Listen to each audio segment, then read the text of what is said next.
Je vois qu'il y a énormément de monde, donc ça fait plaisir. En tout cas, merci, d'avoir, répondu si nombreux à l'appel, et bienvenue donc dans ce cas pratique numéro 3.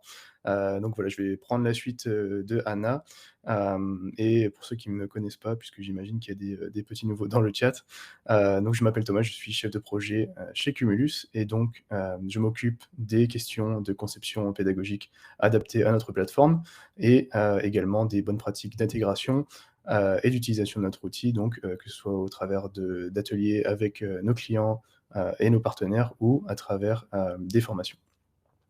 Et donc aujourd'hui, on va être ensemble pendant, une petite trentaine de minutes, pour parler donc de l'intégration des jeux dans vos formations digitales. Alors, de quoi on va parler? Petit sommaire pour commencer. Je vais tout d'abord commencer donc, par définir un petit peu le sujet, très rapidement et un petit peu rappeler la modalité, Cumulus vraiment de manière très succincte parce que je sais qu'il y a beaucoup d'utilisateurs qui sont parmi nous, mais il y a aussi, des gens qui ne connaissent pas forcément la solution. Mais c'est important de rappeler comment ça fonctionne pour comprendre l'utilisation des jeux. Ensuite, on verra, pourquoi c'est important d'intégrer des jeux dans vos formations et on verra également pourquoi c'est important, de les diversifier.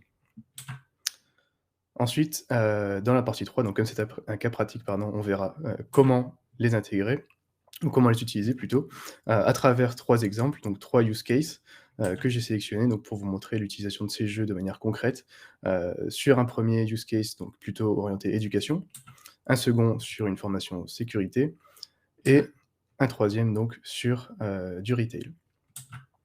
Et enfin, on se gardera quelques minutes, à la fin de la séance pour que je puisse répondre à vos questions, mais j'ai quelques collègues dans le chat qui, pourront vous répondre au fur et à mesure si vous avez des questions.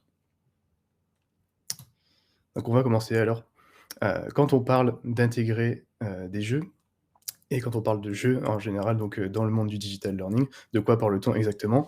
Hem Ici, donc chez Cumulus, pour vous rappeler un petit peu la modalité, lorsque vous démarrez une formation, en vidéo learning interactif, vous avez votre vidéo de base qui se lance, donc une vidéo classique, par-dessus laquelle on va rajouter une petite couche d'interactivité qui est matérialisée, donc comme vous le voyez ici à l'écran, par des petites cibles sur lesquelles vous allez pouvoir venir cliquer.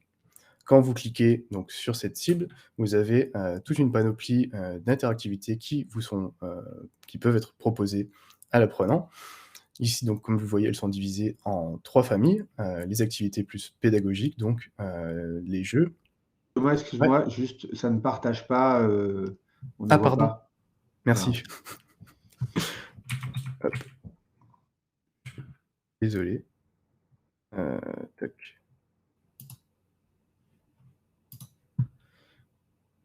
Merci Sébastien. Tac, alors, hem, j'ai pas l'impression que je puisse partager.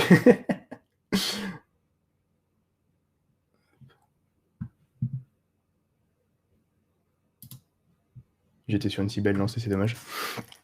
Hem, Tac. Je n'ai pas le contrôle, Sébastien, du partage visiblement ici.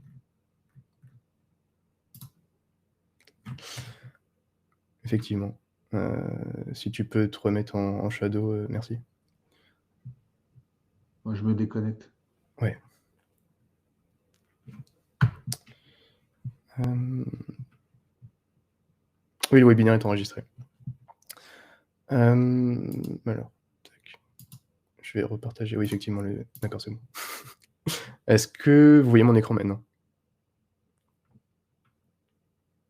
Parfait. Je suis vraiment désolé. Les aléas du direct et de la première fois aussi.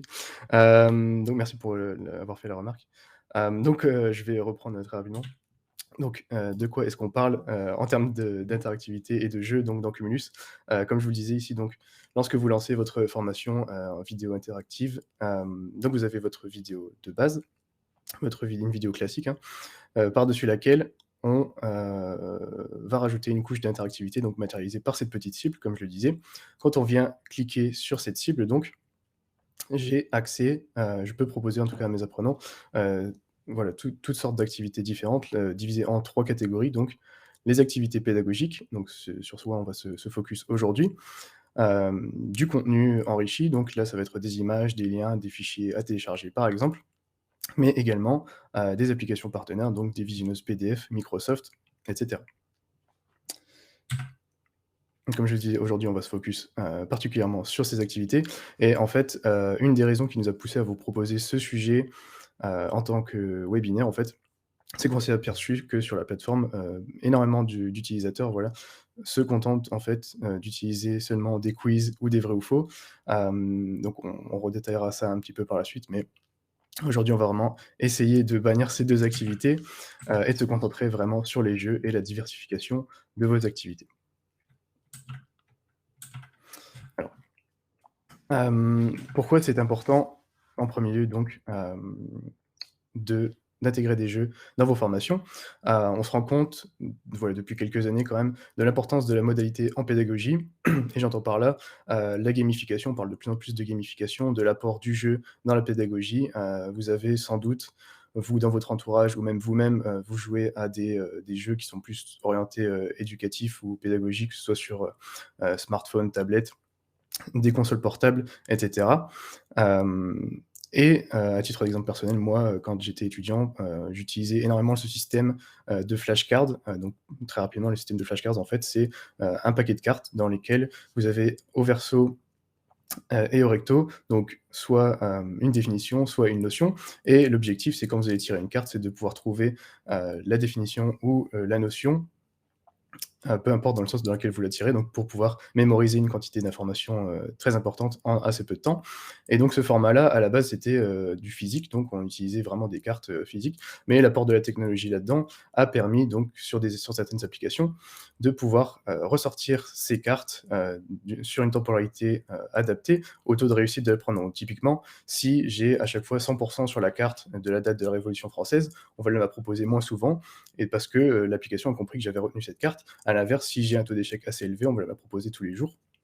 Donc ça, c'est vraiment, voilà, la petite histoire pour le petit principe des flashcards et moi, c'est ce qui m'a personnellement, amené au digital learning. Je trouvais ça vraiment intéressant de pouvoir combiner la pédagogie avec, l'utilisation, de la technologie et donc l'utilisation de ces jeux va apporter un petit peu de challenge et va surtout, dédoubler la motivation des apprenants, pour participer dans vos formations. Ensuite, pourquoi c'est important de diversifier vos activités?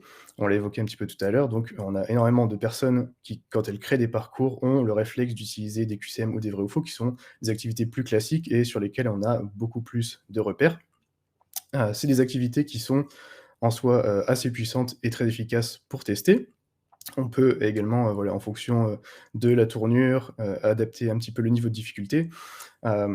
Mais ça reste, voilà, des activités très classiques, qui, voilà, vont sûrement vous rappeler un petit peu les heures sombres de votre parcours académique en examen quand vous planchez sur, une liste de QCM interminable. Voilà, ça a une connotation un petit peu négative et nous, en atelier, on a souvent cette remontée d'ailleurs de nos utilisateurs ou de nos partenaires qui nous disent: «Nous, nos apprenants, ils en peuvent plus des QCM, s'il vous plaît, donnez-nous autre chose à faire».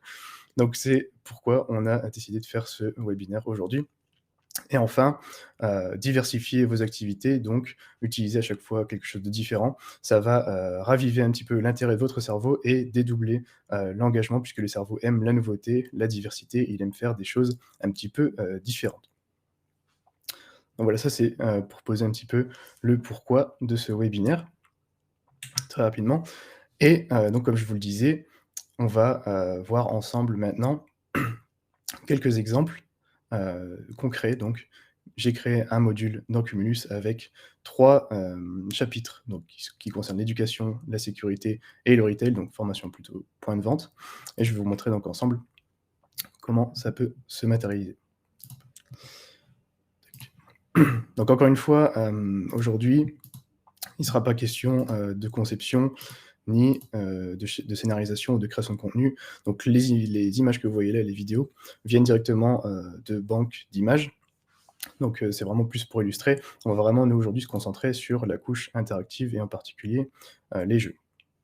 Donc la première activité que je veux vous montrer dans, voilà, dans ce domaine un petit peu plus, tourné éducation, c'est l'ordonnancement de cartes. Donc l'ordonnancement de cartes, tout simplement, c'est une activité, avec des cartes qui sont proposées dans un ordre aléatoire et on va demander à l'apprenant de les remettre dans un ordre chronologique. Donc ça peut être, très intéressant Par exemple ici, sur les étapes pour utiliser un logiciel. Ici, j'ai pris l'exemple, d'un élève qui doit rendre un devoir sur un ENT, donc un espace, numérique de travail, qui s'est largement démocratisé ces dernières années. Et c'est vrai que ces plateformes ne sont pas toujours, voilà, très intuitives. Donc, dans mon activité ici, je vais venir cliquer sur les cartes, c'est du drag and drop tout simplement, et replacer mes cartes dans l'ordre donc de la gauche vers la droite. Donc ici, je viens positionner ma première carte, donc la première étape donc est de cliquer sur mes applis. Je viens chercher l'application casier. Ensuite, je viens cliquer sur déposer dans un casier. Je cherche donc mon devoir, je le charge. Je cherche le destinataire, donc l'enseignant à qui il s'adresse, et ensuite j'appuie sur envoyer. Là ici, vous voyez que sur ces cartes, on a à la fois du texte et des images. Donc ce sont ici des screenshots que j'ai pris d'un tutoriel et que j'ai adapté donc ici sur cette activité, sachant que vous avez la possibilité d'afficher soit du texte, soit de l'image, soit les deux, comme c'est le cas ici. Une fois que donc je suis satisfait avec l'ordre, je viens ici valider. J'ai un premier niveau de feedback, donc ici avec ce petit liseré vert qui m'indique que l'ordre était celui qui était attendu. Et je passe à la suite. J'ai un second feedback, donc avec le score que j'ai obtenu, un petit message personnalisé et une petite image donc pour illustrer cette grande victoire. Ça, c'est pour un premier exemple d'utilisation de l'ordonnancement de carte qui, au premier abord, peut paraître voilà, assez simple, mais en fait qui, c'est vrai que si on décide de l'adapter, voilà, comme je viens de le faire là sur du logiciel, peut finalement remplir un très grand nombre de besoins. Je pense également à d'autres logiciels, de type, voilà, la suite Microsoft, la suite Google. On sait que c'est des questions qui sont vraiment très importantes en ce moment avec la numérisation, du travail et le télétravail. Mais je pense également à des logiciels qui sont un peu plus anciens et plus complexes encore, de type SAP. Voilà, des, logiciels donc qui servent à traiter des énormes bases de données et qui sont par essence, en fait, qui ont été créés pour traiter, énormément de cas différents et donc qui sont pas forcément spécialisés. Donc il y a beaucoup d'onglets, il y a beaucoup, de choses à aller chercher. Voilà, on s'y perd un peu rapidement. Donc ça peut être une autre utilisation de cette activité dans le cadre d'une formation logicielle. Le deuxième use case de cette, activité, c'est ici donc plus, voilà, on reste dans le monde scolaire. On va venir demander ici de classer tout simplement d'une manière chronologique, les courants artistiques. Donc pareil, ça peut être une application, classique mais, très efficace en pédagogie, donc tournée plus sur, l'apprentissage en milieu scolaire. Donc si j'ai bien révisé, tac, normalement on est bon. Pas du tout. Donc là ici, vous voyez que, les 2 dernières, réponses sont fausses. J'ai de nouveau mon feedback, donc cette fois-ci avec une image différente, mais on me propose de le réessayer. Donc cette fois-ci, hop, tac, là c'est bon. Cette fois-ci j'ai bon et donc on me propose de passer à la suite, toujours avec cette petite animation. Donc voilà pour rapidement cette activité, d'ordonnancement de cartes, pardon. On va passer au chapitre suivant, donc qui concerne cette fois-ci, la sécurité.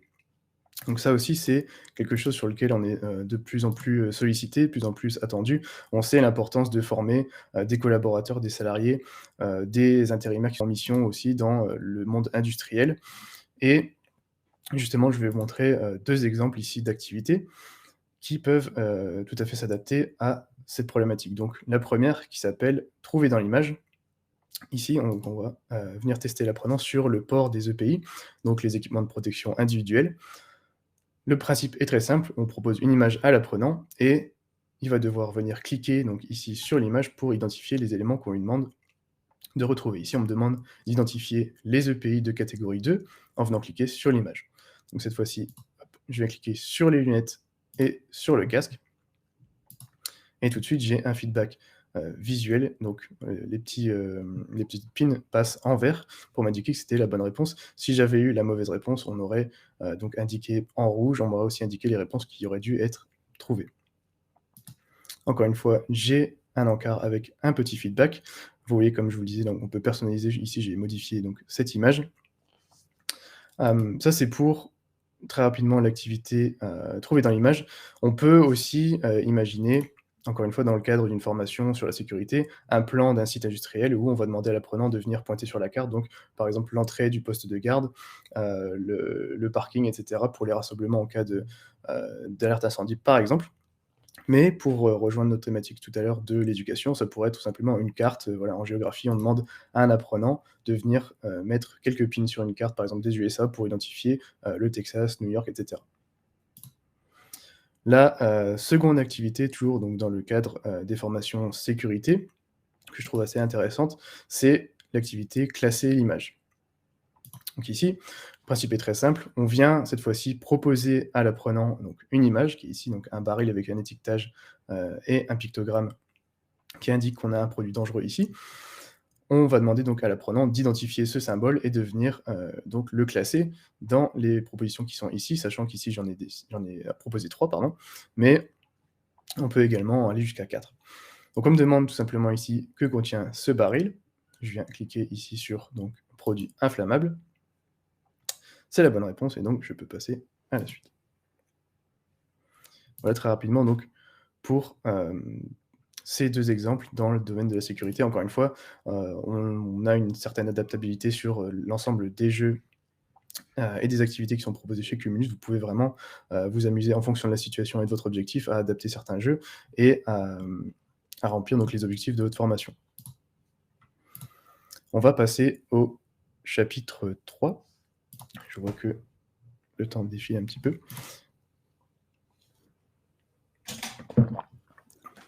Donc ici, on est sur une formation plutôt retail, comme je vous le disais, donc qui va aussi englober, des formations, voilà, d'hôtesse d'hôte de caisse, pardon, conseiller de vente, et cetera. Plutôt dans le monde, voilà, du parfum, de la beauty, du luxe même parfois. Et donc quand on forme sur, ce type de parcours, on est plutôt sur du micro-learning. Les apprenants viennent, voilà, consulter leur formation. Par exemple, ils flashent un QR code, pardon, derrière la caisse, ils font leur activité. Ça leur prend 3 minutes, et ils sont formés comme ça au fur et à mesure, donc vraiment du micro-learning.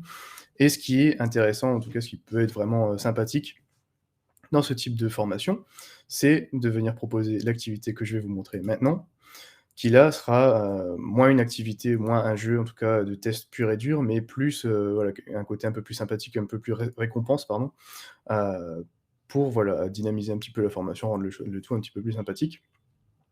Donc c'est l'activité mot mystère. Le mot mystère, tout simplement, on vient, poser une question à l'apprenant, voilà, ça peut être aussi une devinette. Ici, on me demande, quelle est la, dernière référence, de notre collection printemps. L'apprenant vient ici donc, remplir,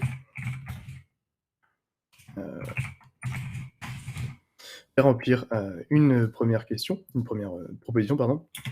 Si je viens valider, on me donne un indice qui me dit, c'est un parfum léger aux notes florales, donc là, théoriquement, avec ce que l'apprenant a vu précédemment, il devrait, pouvoir identifier le produit en question. Donc là, ici, je viens rentrer la bonne réponse, sachant qu'on peut proposer, voilà, plusieurs indices au fur et à mesure. L'objectif, c'est vraiment que l'apprenant puisse trouver, le mot-clé et débloquer le contenu derrière. Si je viens valider, j'ai mon image qui se débloque donc, ce contenu avec, un rappel donc ici de la collection et j'ai ici, en plus un petit message, de félicitations, donc on me dit: «Bravo, voici votre code promo» et donc ça peut être encore une fois, voilà, un moyen assez sympathique de récompenser les apprenants d'avoir suivi la formation. Ils ont une petite, promo sur un produit en rayon, par exemple. Voilà, plus sur des formations, de type marketing ou retail, c'est assez intéressant. Ensuite donc la, dernière activité qui peut aussi, s'appliquer sur, le domaine du retail, c'est l'activité texte à trous. Donc là, on est sur un format plus classique, un peu scolaire aussi, mais ça peut être, intéressant aussi de l'utiliser pour faire retenir des notions aux apprenants. Encore une fois, c'est une bonne variante, c'est une bonne alternative en tout cas à des activités plus classiques comme le QCM ou le vrai-faux. Là, on va directement demander à l'apprenant de noter la notion à retenir. Donc au niveau de l'ancrage, on est sur quelque chose de beaucoup plus fort. Donc là, toujours dans, notre objectif de présenter une nouvelle collection de parfums ou de fragrances, on nous demande de compléter un petit peu la description. Cette description qui pourrait, resservir au conseiller de vente en magasin, voilà, à, quand il va, orienter ses clients, de ressortir les bons termes, réutiliser, le tag un petit peu marketing. Donc là, pour faire ancrer ces notions-là, ici, on va demander donc de ressortir de notions. Donc là, une fragrance, aux notes légèrement boisées et ensuite, là, je vais volontairement mettre une mauvaise réponse pour vous montrer. Hop, je valide et donc ici, ma bonne réponse est validée, donc j'ai ce premier feedback visuel en vert et sur la deuxième réponse, malheureusement, ce n'est pas la banane voluptueuse, mais on me propose de donc vérifier et c'était bien, la vanille. Donc, quand je viens cliquer sur ma mauvaise réponse, on me propose tout de suite la correction. Donc voilà pour, le texte à trous. Encore une fois, j'ai la possibilité ici, donc sur l'écran de fin, comme vous avez pu le voir, de, proposer à l'apprenant de réessayer, mais c'est pas automatique. Vous pouvez, décider d'enlever ce, bouton si vous souhaitez un petit peu plus contraindre le parcours et avoir quelque chose, de plus, on va dire strict en termes de notation et d'évaluation. Donc voilà rapidement pour, ce use case retail et comme vous avez pu le voir ici, on a également un petit chapitre, mystère donc et là, on va parler des QCM. Alors, vous allez vous dire: «Ce mec est complètement fou, il nous dit depuis tout à l'heure de pas utiliser les QCM et maintenant il nous parle de QCM». Je vais donner un peu de sens à tout ça. Ça reste en fait, comme je l'ai dit, une activité, voilà, incontournable et très puissante au niveau du test. Mais il y a 2 manières d'aborder le QCM si vous voulez vraiment en utiliser dans vos formations et donc je vais vous montrer un exemple de QCM, on va dire classique, pas très engageant et un deuxième exemple de QCM, donc avec de la personnalisation, apportée et quelque chose d'un peu plus poussé pour que vous puissiez comprendre, pardon, la différence et l'impact qui va être, plus important du côté de l'apprenant. Donc j'ai mon premier QCM ici. Donc, c'est, un QCM classique, hein, avec une question et 4 propositions. Ici, j'ai uniquement donc du texte. On me demande: «Quelle est la couleur du cheval blanc d'Henri IV?» par exemple, pourquoi pas.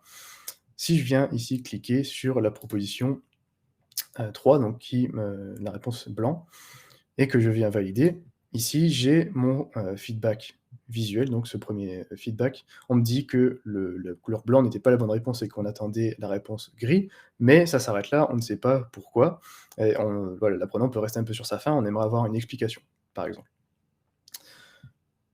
Je passe à la suite, je valide. Pareil, ici sur l'écran de feedback, là, j'ai totalement enlevé toute la personnalisation, j'ai juste le score qui s'affiche. Je n'ai pas de message, je n'ai pas d'animation, ni de possibilité de réessayer. Donc, vous voyez qu'on est vraiment sur quelque chose d'assez froid, et de très mécanique, et vraiment, encore une fois, on retombe dans, ce format un petit peu, fiche avec des QCM dans une salle d'examen où il fait froid, il fait -10 degrés, on est en hiver, et on veut vraiment éviter ça dans le monde du digital parce qu'on a la possibilité de le faire et donc de faire évoluer un petit peu les formats de nos activités et c'est ce que, je vais vous montrer donc là, maintenant, avec les possibilités de Cumulus, toujours sur un QCM avec la même question. Ici donc, vous voyez qu'on est venu enrichir déjà visuellement, on propose, un petit portrait, voilà, de notre ami Henri IV et on a aussi, des images, voilà, pour illustrer les propositions. Donc vraiment, encore une fois, déjà l'impact au niveau visuel, au niveau attrait pour l'apprenant est beaucoup plus fort. Ça donne déjà plus envie de faire l'activité et on oublie peut-être un petit peu justement ce côté, QCM, même si au fond ça reste la même mécanique. Donc là, cette fois-ci, je vais recliquer de nouveau sur la réponse, blanc et quand je vais venir valider, on me dit ici: «Et non, il ne fallait pas tomber dans le piège». La légende raconte que Henri IV donc aurait posé cette question à son ministre Sully et celui-ci répondit blanc, ce à quoi le roi, dit malicieusement: «Non, il est gris». Donc voilà, on a un petit peu l'explication ici, et un feedback, complémentaire qui vient encore une fois apporter une notion, heu, et qui explique à l'apprenant pourquoi il a eu tort, enfin pourquoi il a échoué sur cette question, pardon. Hem Et donc, encore une fois, voilà, en plus, de savoir pourquoi, voilà, il va retenir l'information, cette petite, petite histoire, cette petite légende va lui rester ancrée dans la tête et par la suite donc, on a plus de chances qu'il retienne l'information sur le long terme. Pareil ici, donc là, avec la personnalisation de mon petit écran de fin, on me dit: «Quel manque de culture, mon brave», avec encore une fois une image en conséquence.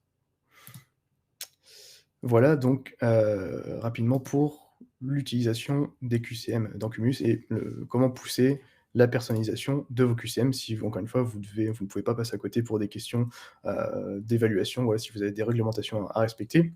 Rien ne vous empêche, au fur et à mesure de votre parcours, donc de, distiller un petit peu sur plusieurs chapitres, des activités de jeu plus, voilà, gamification encore une fois et à la fin de mettre un quiz plutôt validant, donc plus, classique, sous forme de QCM. Hem, alors je vois qu'on est à 25 minutes. On va peut-être passer sur les questions parce que j'imagine qu'il y a, pas mal de questions dans le chat. Hem, tac, j'arrête le partage et je vais hop.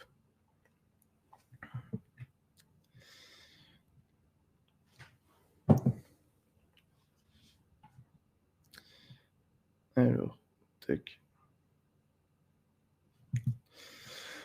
Peut-on en plus du texte mettre des images dans le feedback enrichi? Alors actuellement, ce n'est pas le cas. Donc j'imagine que là, Laurent, vous parlez, du QCM. Ici donc mon petit feedback, à côté. Actuellement, ce n'est pas le cas, mais rien ne vous empêche d'utiliser une cible, mixte, donc que je n'ai pas couvert ici aujourd'hui, mais en fait la cible mixte tout simplement, c'est une cible à l'intérieur de laquelle vous allez pouvoir mettre plusieurs activités, à la suite. Donc par exemple, on peut très bien imaginer que j'ai, mon quiz ici, avec mon feedback et une fois que je termine l'activité, je passe à la seconde, activité qui serait par exemple, bah, une cible image et donc là je viens, afficher pardon, mon feedback en image donc en format plein écran ou ça peut être un document à consulter et cetera. Voilà, on peut vraiment enchaîner comme ça, les activités pédagogiques, les contenus texte, enfin les contenus enrichis donc sous forme encore une fois de PDF, de PowerPoint, et cetera. Ça c'est une solution.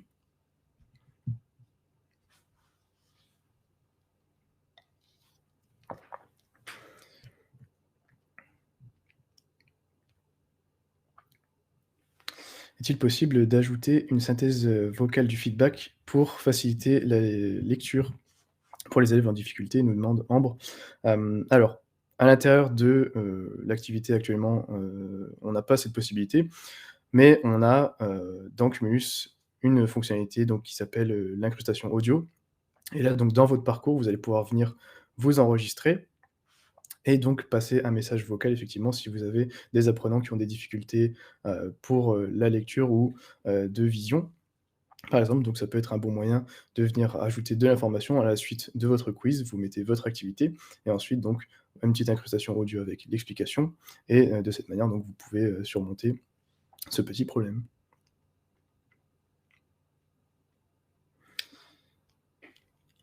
Est-ce qu'on peut embarquer les vidéos, de dans nos modules ou les télécharger? Nous demande Elsa. Hem, alors j'essaie de comprendre. Est-ce qu'on peut embarquer les vidéos dans nos modules? Alors les télécharger, oui, en tout cas du côté, apprenant donc du côté pardon, concepteur. Une fois que les vidéos sont sur la plateforme, vous pouvez les récupérer si besoin. Si par exemple un de vos collègues a mis la vidéo, sur la plateforme et que vous voulez la récupérer pour l'utiliser dans un autre module, ou vous pouvez même dupliquer, des chapitres ou des modules à l'intérieur de, l'outil. Hem, je ne suis pas sûr de comprendre la première partie de la question, Elsa, si vous pouviez préciser? Merci à tous, je vois que certains doivent partir. Merci à tous, d'avoir suivi ce 3e cas pratique.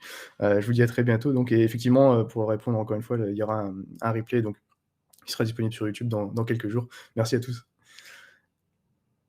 Pouvons-nous voir des replays des précédents webinaires? Oui, tout à fait, sur notre, chaîne YouTube donc Cumulus. Je ne sais pas si, un de mes collègues peut mettre le lien merci à tous, bonne journée. Mettre le lien dans le chat, mais effectivement, il y a un replay, des 2 précédents webinaires et il y aura un replay, comme je viens de le dire, de ce webinaire ici aussi.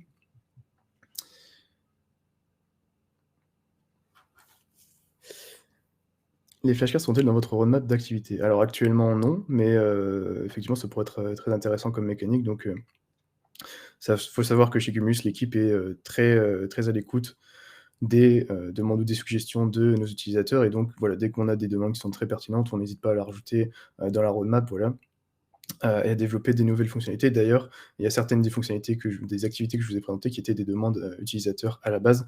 Donc voilà, on essaye vraiment d'enrichir, notre catalogue d'activités et de fonctionnalités en fonction de vos retours. Mais je me note, cette question Laurent, effectivement ça pourrait être très intéressant d'avoir ça comme activité.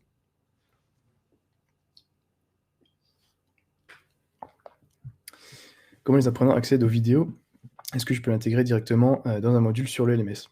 Oui, tout à fait. Alors vous avez 2 modes de déploiement, chez Cumulus. Donc le premier, c'est par un export SCORM, donc ça va être un package SCORM aux normes SCORM soit 1.2, soit 2004, en fonction de votre LMS, et vous allez pouvoir venir l'intégrer effectivement, dans votre LMS.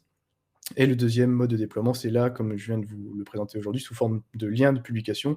Là, les modules sont hébergés chez nous, et donc l'apprenant vient directement, soit en cliquant sur un lien, dans un email ou sur un autre support, ou encore une fois, comme je le disais, parce qu'on a maintenant la possibilité d'utiliser, des QR codes pour accéder aux formations, venir flasher et faire sa formation en ligne sans passer par un LMS, et vous avez quand même un accès à des statistiques.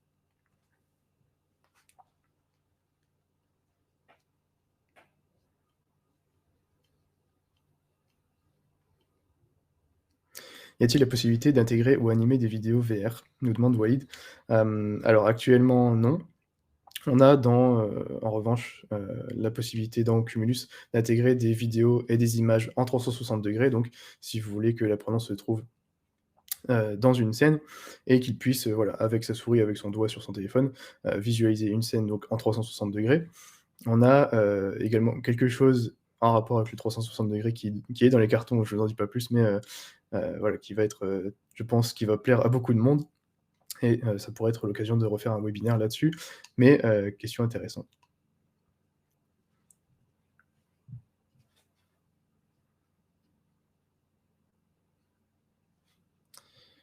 Hop, je regarde l'heure rapidement, je vois qu'il est 12h02, et hop. Ouais, donc si, vous avez d'autres questions, n'hésitez pas en tout cas à venir, nous contacter, soit sur LinkedIn, soit sur notre site internet, à faire une demande de démo également, ou à nous contacter, voilà, si vous voulez avoir plus d'informations ou faire un essai gratuit sur, notre solution. Voilà, on reste à votre disposition pour répondre à tous vos besoins.